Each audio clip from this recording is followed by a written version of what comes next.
जैसे कि सिंघवी साहब ने कहा, शाम तक कस्में जो लोग खाते थे, सुबह तक फिर कस्में खाते रहे, और जब अपना ईमान ही बेच दिया, जो विधायक चुनकर कांग्रेस के चुनाव चिन्ह पर आया, वह 9 क्रॉस वोटिंग हुई है, जिसमें 3 तो आजाद उम्मीदवार है, उनके बारे में मैं कुछ नहीं कहना चाहूँगा। 6 जो उम्मीदवार चुनकर आए, जिन्होंने अपना ईमान ही बेच दिया, वो भारतीय जनता पार्टी को उनके क्षेत्रों में हरा कर आए हैं, और यहाँ आकर वो पार्टी की जो अधिकृत उम्मीदवार हैं, वरिष्ठ अधिवक्ता, हमारे प्रसिद्ध अधिवक्ता, हिंदुस्तान के सबसे लीडिंग लॉयर, उनके खिलाफ उन्होंने वोट दिया। तो क्या लगता है आपको कि वो नाराजगी का वोट था?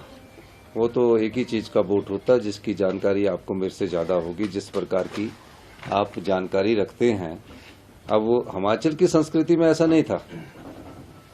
हिमाचल की संस्कृति में जो जिस पार्टी से चुनकर आता था, उसमें विरोधाभास रहता ही है, लेकिन जब वो चुनकर आए तो उन्होंने अपना वोट को बदला है, अपने ईमान को बेचा है। इससे आगे मैं क्या कहूं, लेकिन मैं इतना कहना चाहता हूं कि हिमाचल की जनता इस प्रकार की संस्कृति की आदी नहीं है। हिमाचल की जनता जानती है कि हमने कांग्रेस की सरकार को 5 साल चुनकर भेजा है, और जिस प्रकार से वो राजनीतिक दृष्टिकोण रखते हैं, उस दृष्टिकोण को हिमाचल की जनता पसंद नहीं करती। सर, जैसे कहा कि रात को डिनर भी हुआ, सुबह ब्रेकफास्ट भी हुआ, तो क्या सुबह तक एसेस नहीं कर पाए कि उनका नहीं, ऐसी बात नहीं है। लाइन ऑफ एक्शन क्या रहेगी? अब जब कोई ईमान अपना बेच दे तो उसमें हम क्या बोल सकते हैं? आगे क्या लाइन ऑफ एक्शन, आगे क्या रहेगा सर? देखिए, आगे कुछ लाइन ऑफ एक्शन नहीं है। 34 लोगों ने हमारे अपने ईमानदारी का परिचय दिया, तरह तरह के प्रलोभन उनको दिए। ऐसा नहीं है कि एक ही व्यक्ति को प्रलोभन मिला है।